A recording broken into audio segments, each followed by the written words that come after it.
पर जोड़कर पुनर्जीवित कर दिया। तो शिव जी के पास महाशक्ति है जो मृत को पुनर्जीवित कर देते हैं।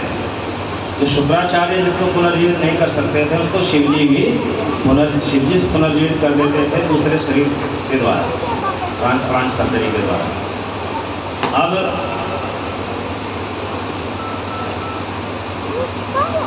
जब शिव जी ने कामदेव को भस्म किया तो कामदेव की पत्नी रति ने शिव जी के लिए उग्र तप किया। शिव जी प्रसन्न हुए और मांगा कि मेरे पति जब पुनः जीवित हो जाए। तो शिव जी ने कहा देवी ये असंभव है, क्योंकि कामदेव का शरीर पूर्णतः राख हो गया था। उसका आधा शरीर भी बचा होता तो मैं अन्य प्राणियों के शरीर को जोड़ करके पुनर्जीवित कर देता। वह पुनर्जीवित नहीं हो सकता, किंतु मेरा वरदान है कि कामदेव बिना शरीर के भी अपना आभास संसार को कराएगा, तुम्हें कराएगा। और कामदेव का शरीर वैवस्वत मनवंतर के 28वें द्वापर के अंत में श्री कृष्ण और रुक्मिणी के पुत्र प्रद्युम्न के माध्यम से पुनः प्राप्त होगा। हरे कृष्ण कृष्ण कृष्ण हरे हरे, हरे राम राम राम हरे हरे। तत्पश्चात रति द्वारका में आई थी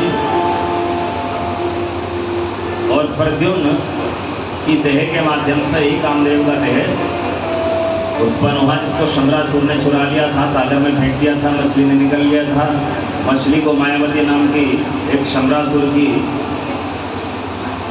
पाकशाला में काम करने वाली स्त्री ने पाल लिया। वास्तव में वही रति थी जो मायावती के रूप में रहती थी, और उसी ने जो है कुछ ही महीनों में कामदेव को प्रद्युम्न के शरीर से प्राप्त कर लिया था। कामदेव प्रद्युम्न के शरीर के माध्यम से पुनः प्राप्त हुआ। प्रद्युम्न का शरीर कुछ ही महीनों में नवयुवक हो गया था और उसने शंबरासुर का वध किया था।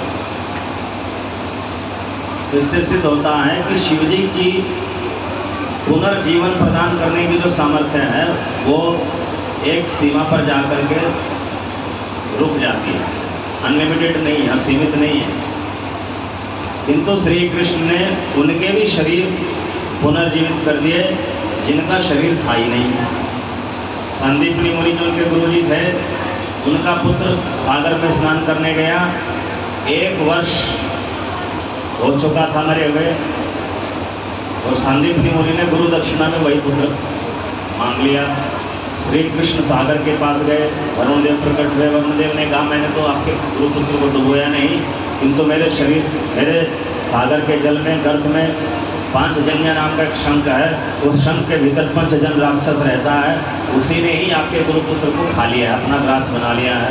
तो भगवान श्री कृष्ण ने वो पांचजन्य शंख प्राप्त किया और यमपुरी में जाकर के आत्मा प्राप्त करी गुरुपुत्र की। फिर उस आत्मा को वैसा ही शरीर प्रदान कर दिया जो नष्ट हो गया था अपनी शक्ति से, और सूरज छिपने से पहले दिन के दिन ही गुरु दक्षिणा के रूप में गुरुपुत्र प्रदान कर दिया था।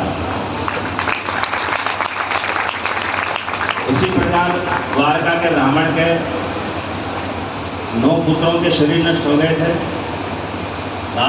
उनका जो अंतिम संस्कार कर दिया था, आत्मा महाविष्णु के पास थी, उनको पुनः नए शरीर प्रदान कर दिए, क्षण भर में पुनर्जीवित कर दिए। और कंस के हाथ श्री कृष्ण के ज्येष्ठ भ्राता जो मर चुके थे, भागवत में लिखा, सुखदेव जी कहते हैं उन सबको भी श्री कृष्ण ने पुनर्जीवित कर दिया नए शरीरों से। इससे सिद्ध होता है कि श्री कृष्ण की पुनर्जीवन प्रदान करने की, पुनर्जीवित करने की जो सामर्थ्य है वो असीम है, अनंत है।